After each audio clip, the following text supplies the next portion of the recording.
ഇത് തന്നെയാണ് നമുക്ക് പറയുന്നത്. ഓക്കെ, അല്ല, ഈ പറയുന്ന പോലെ ഭീകരവാദത്തിന്റെ അടിവേരറുത്ത് ഒരു പുതിയ ലോകക്രമത്തിന് രൂപം കൊടുക്കാൻ നാന്ദി കുറിക്കുകയല്ലേ ഈ സംഘർഷം എന്നുകൂടി ആ ഒരു വിശാലമായിട്ടുള്ള ഒരു പ്ലാറ്റ്ഫോമിൽ കൂടി ഈ വിഷയം ചർച്ച ചെയ്യേണ്ടതല്ലേ ശ്രീ സലീം മടവൂർ? ഇദ്ദേഹം ഈ താരിഖ് ഹുസൈൻ അന്ധമായിട്ട് പലസ്തീൻ വിരോധം കൊണ്ടു നടക്കുന്ന ഒരാളാണ്. ഇവിടെ സത്യത്തിൽ എന്താ സംഭവിച്ചത്? പലസ്തീനില് അവിടെ ഭൂമി വാങ്ങി, സത്യമാണ്, കുറച്ചുപേർ ആദ്യം ഭൂമി വാങ്ങിയത്, പിന്നീട് മറ്റുള്ളവർ വന്നു, എന്നിട്ട് എന്ത് ചെയ്തു? അയൽപക്കക്കാരുടെ വീട് കയ്യേറി, ഭൂമി കയ്യേറി. അങ്ങനെ നിരന്തരമായി കൊണ്ടൊരു പ്രദേശത്ത് നേരത്തെ അവിടെ താമസിച്ചിരുന്ന ആളുകളെ മുഴുവൻ ആട്ടിയൊടിച്ചു. ലോകത്ത് ഒരിടത്തും താമസിക്കാൻ കഴിയാതെ രണ്ടാം ലോകമഹായുദ്ധത്തില് ജർമ്മനിയിലും ഇറ്റലിയിലും ക്രൂരമായി പീഡിപ്പിക്കപ്പെട്ട ഒരു വിഭാഗത്തിന് രണ്ട് കൈയും കൊടുത്ത് നീട്ടി, പൈസക്കാണെങ്കിലും ഭൂമി കൊടുത്താൽ ലോകത്തെവിടെ അടുപ്പിക്കാത്ത ഒരു വീടോ ഭൂമിയോ വെക്കാൻ അനുവദിക്കാതെ കൂട്ടക്കൂരുതി ചെയ്ത ഒരു വിഭാഗത്തെ പാലസ്തീനിലെ ജനങ്ങള്, അറബികള് അവര് ഭൂമി കൊടുത്തു. വിലക്കാണെന്ന് വെക്കാം, അത് അംഗീകരിക്കാം. വിലക്കാണെങ്കിലും ഭൂമി കൊടുത്തു. ഞാൻ പറഞ്ഞേക്കട്ടെ, നിങ്ങൾ പറഞ്ഞാൽ നടക്കുമോ? അങ്ങനെ ഭൂമി നിങ്ങൾ മാത്രം ഇതൊരു അറിയുന്ന ആളാകെ വേണ്ട, ഞാനൊക്കെ പറഞ്ഞിട്ട് നിങ്ങൾക്ക് പറയാം. അപ്പൊ അവിടെ വീട് കൊടുത്തു, എന്നിട്ട് അയൽക്കാർ ചെയ്തു, കൃഷിസ്ഥലം കയ്യേറി, ഭൂമി കയ്യേറി. അങ്ങനെ നിരന്തരമായി അറബികളുമായി കലഹമുണ്ടാക്കി ആ ഒരു പ്രദേശം മുഴുവൻ കൈയടക്കി. അവിടെയുള്ള അറബികൾ ലോകത്തിന്റെ പല ഭാഗത്തേക്കും പലസ്തീനികൾ അഭയാർത്ഥികളായി. അവർ ജോർദാനിൽ പോയി, അവര് തൊട്ടടുത്തുള്ള സിറിയയിലേക്ക് പോയി, ഈജിപ്തിലേക്ക് പോയി, ലെബനോണിലേക്ക് പോയി. അങ്ങനെ 10,000-കണക്കിന് ലക്ഷക്കണക്കിന് ആളുകളെ ആട്ടിയൊടിച്ചു. എല്ലാം കഴിഞ്ഞ് സമാധാന കരാറിലൂടെ അവിടെ വെസ്റ്റ് ബാങ്കിലും ഗാസയിലും സ്വയംഭരണം കൊടുത്തപ്പോ ഇപ്പൊ ഞാൻ ചോദിക്കുക, ഗാസയിൽ ഇതാണ് നോക്കുക, എന്തിനാ വെസ്റ്റ് ബാങ്കിലുള്ള ആളുകളെ കൊല്ലുന്നത്? നിങ്ങൾ നേരത്തെ പച്ച കള്ളം പറഞ്ഞു, അവിടെ കൊന്നതൊക്കെ തന്നെ വെസ്റ്റ് ബാങ്കിലെ പാലസ്തീനികളാണ്. അല്ല, അവിടെ ഇതാ ജെറൂസലേം പോസ്റ്റിൽ നിന്ന് നോക്കിയാൽ കാണാം.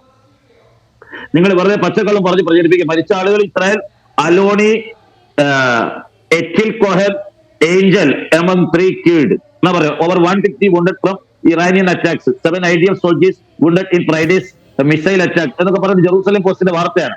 നിങ്ങൾ എന്തെങ്കിലും പച്ചക്കള്ളം പറഞ്ഞു ആവശ്യത്തിന് വേണ്ടിയിട്ട് ഇവിടെ മതത്തിന്റെ പ്രശ്നമല്ല.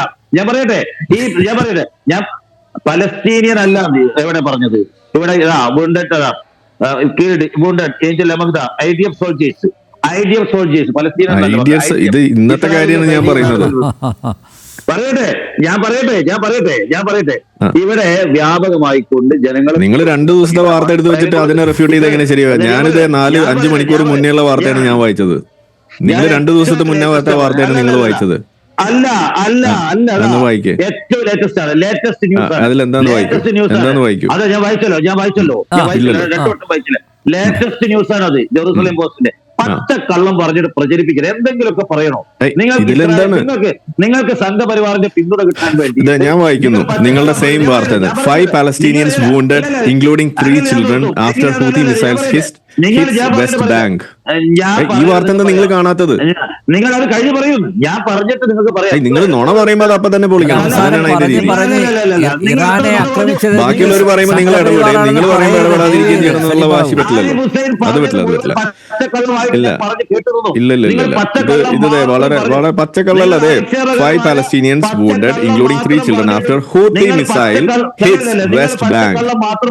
ഇതാണ് അവിടെ ഞാൻ വായിച്ചത്. ഇതാണ് ഞാൻ പറഞ്ഞത്. ഹൂത്തി മിസൈല് വെസ്റ്റ് ബാങ്കിൽ അവിടെ 3 പലസ്തീനിയൻസിനെയാണ് അവിടെ വൂണ്ട് ചെയ്തിരിക്കുന്നത്.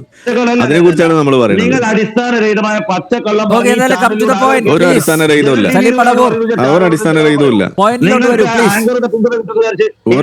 രഹിതമില്ല. നിങ്ങൾ ഇത് എവിടെ ഡ്രോൺ ഫുട്ടേജ് വിട്ടപ്പോ അതുപോലും സമ്മതിക്കാത്ത ആളാണ്. എന്നിട്ടാണ് നമ്മൾ പച്ചക്കള്ളം പറഞ്ഞു തന്നെ. അതൊക്കെ നിങ്ങൾ വല്ല മദ്രസയിലും ചെലവാക്കിയാൽ മതി സലീം സാഹിബ്. അത് മദ്രസയിൽ ചെലവാക്കിയാൽ മതി. അങ്ങനെ നിങ്ങൾ കള്ളം പറഞ്ഞു എന്ന് പറയുമ്പോഴേക്കും അങ്ങ് നമ്മൾ വല്ലാതെ ചൂളി പോകുന്നില്ല. നമ്മൾ പറഞ്ഞത് കറക്റ്റ് തന്നെയാണ്. ഓക്കെ, അല്ലെങ്കിൽ നിങ്ങൾ പറയൂ, ഈ പറയുന്ന ഫുഡ് എയ്ഡ് കൊടുക്കുന്ന വേളയിൽ അവിടെ ഹമാസ് വെടിവെച്ചിട്ട് 30 പേർക്ക് സംഭവിച്ചത് എന്താണെന്ന് നിങ്ങൾ പറയൂ. അത് നിങ്ങൾ സമ്മതിക്കാൻ തയ്യാറാണോ? അത് നമ്മൾ ആ വാർത്ത അവിടെ വാഷിംഗ്ടൺ പോസ്റ്റ് പിൻവലിച്ചതിനെ കുറിച്ച് നിങ്ങൾക്ക് പറയാൻ തയ്യാറാണോ? നിങ്ങൾ ഈ പറയുന്ന ഹമാസിന്റെ ചാർട്ടർ നിങ്ങൾ വായിച്ചിട്ടില്ല എന്ന് പറഞ്ഞു. എന്നിട്ട് നിങ്ങൾ അങ്ങനെ ഒരു ഹദീസ് ഇല്ല എന്ന് നിങ്ങൾ പറഞ്ഞു. ഇതൊക്കെ കള്ളമാണ്. നിങ്ങൾ ഇതിന് മുന്നേ പറഞ്ഞത് കള്ളമാണ്. കൈ നീട്ടി സ്വീകരിച്ചു. എവിടെ കൈ നീട്ടി സ്വീകരിച്ചു? അവിടെ ഓരോ തവണയും അവരവിടെ വരുമ്പോ അവർക്കെതിരെ കൂട്ടക്കൊല ശ്രമങ്ങൾ നടത്തുക മാത്രമല്ല, ഈ പറയുന്ന ഹുസൈനി എന്ന് പറഞ്ഞ ജെറൂസലേം മുഫ്തി ഹിറ്റ്ലറെ പോയി കണ്ട് ഇങ്ങോട്ടേക്ക് വരുന്ന ജൂതന്മാരെ കൊല്ലാനുള്ള പദ്ധതി വരെ തയ്യാറാക്കിയ ആ ചരിത്രം അവിടെ ഇരിക്കുകയാണ്. നിങ്ങൾ ഇവിടെ കിടന്നിട്ട് നുണ പറയുന്നത്. അതിവിടെ ചെലവാവില്ല, അതിവിടെ ചെലവാവില്ല. നിങ്ങൾ അങ്ങനെ പച്ച എന്ന് പറഞ്ഞ പച്ചക്കള്ളല്ല, ഞാൻ നല്ല കാവി കള്ളമാണ് ഞാൻ പറയുന്നത്, തന്നെ കൂട്ടിക്കോ. എന്നാലും ഞാൻ പറയാണ്, നിങ്ങളാണ് പറഞ്ഞത് ഇവിടുത്തെ പച്ചക്കള്ളം. ഓക്കെ, തർക്കം അവസാനിപ്പിക്കാം. സലീം മടവൂർ, എന്റെ ചോദ്യത്തിന് ഉത്തരം കിട്ടിയില്ല. എനിക്ക് പറയണം. പറയൂ. ഞാൻ പറയാതെ ഇങ്ങനെ അതേപോലെ. അപ്പൊ ഇവിടെ ഇസ്രായേൽ ഒരു കാരണവുമില്ലാതെ നേരത്തെ ഉണ്ടായിരുന്ന രണ്ട് രാജ്യങ്ങൾ എന്നുള്ള സൊല്യൂഷനിലേക്ക് എത്താതെ അതിനെ തകർത്ത് സെറ്റിൽമെന്റ് കോളനികൾ ഉണ്ടാക്കി നിരന്തരമായി കുഴപ്പമുണ്ടാക്കിക്കൊണ്ട് ആ പ്രദേശത്ത് സമാധാനം ഇല്ലാതാക്കാൻ ശ്രമിച്ചതെന്നും ഇസ്രായേലാണ്. അതുകൊണ്ടാണ് 1990 വരെ ഇന്ത്യ ഇസ്രായേലിന് ഒരു തരത്തിലുള്ള അംഗീകാരം കൊടുക്കാതെ സെറ്റിൽമെന്റ് വന്നാൽ ഒരു പരിഹാരം വന്നതിന് ശേഷമാണ് ഇന്ത്യ പോലും അംഗീകരിച്ചത്. അപ്പോ അങ്ങനെ ഒരു രാജ്യം ഇപ്പൊ ഏകപക്ഷീയമായി ഭൂമിയുടെ കാര്യം. അപ്പൊ അക്രമം ഉണ്ടാകുന്നു, പരസ്പര യുദ്ധം ഉണ്ടാകുന്നു. ആരാ തുടങ്ങി വെച്ചത്? ഇസ്രായേൽ. ആരാണ്? പിന്നെ വേറെ ഒരു കാര്യം, ഇസ്രായേലിലേക്ക് പോകുന്ന എല്ലാ ഡ്രോണിനെയും വഴിക്ക് വെച്ചിട്ട് വെടിവെച്ചിരുന്നത് സൗദി അറേബ്യയും ജോർദാനുമാണ്. വഴിക്ക് പോയി നിന്നിട്ട് സഹായിക്കാൻ നോക്കെ. എന്തൊക്കെയാ പറയുന്നത്? നിങ്ങൾ വാർത്ത വായിക്കാത്ത എന്റെ കുഴപ്പമാണോ? എന്ത് പറയാനാണോ? വാർത്ത നിങ്ങൾ വായിക്കാത്ത എന്റെ കുഴപ്പമാണോ? അത് പച്ചക്കള്ളം ശരിയല്ല. പച്ച എന്ന് പറഞ്ഞാൽ മതി, അതാ നല്ലത്. പച്ചയാണ് നിങ്ങൾ പറയുന്നത്, കള്ളം എന്ന് പറയണ്ട. അല്ലാതെ തന്നെ മനസ്സിലാവും. നിങ്ങൾക്ക് ദഹിക്കാത്ത സാധനം വരുമ്പോ അത് കള്ളമായി മാറുന്ന ഒരു പച്ച പ്രവണത, അത്ര പറഞ്ഞാൽ മതി. ഓക്കെ, നിങ്ങൾക്ക് എന്ത് ഇത് എന്താണ്? ഇത് വാർത്ത നിങ്ങൾ കാണാത്തത് എന്റെ കുഴപ്പമാണോ? സ്ഥിരം ശൈലിയാണ് ഇതുപോലെ കളവ് പറഞ്ഞു.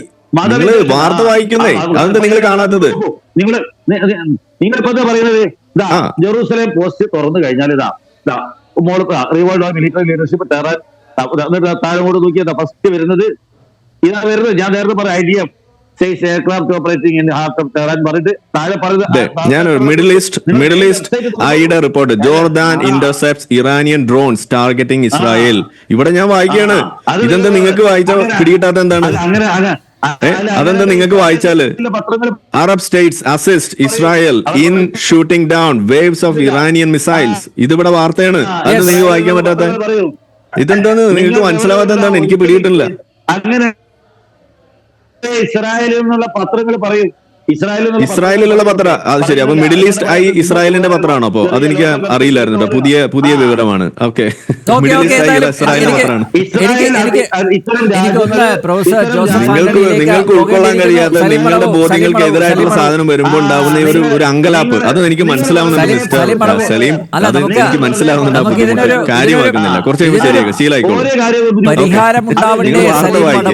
ഞാനിവിടെ വായിച്ചത് മിഡിൽ ഈസ്റ്റ് ഐയിലെ വാർത്തയാണ്. Okay, Jordan intercepts Iranian drones targeting Israel. ഇതാണ് ഞാൻ വാർത്ത വായിച്ചത്. നിങ്ങൾ അത് കണ്ടില്ലെങ്കിൽ എന്റെ പ്രശ്നമല്ല.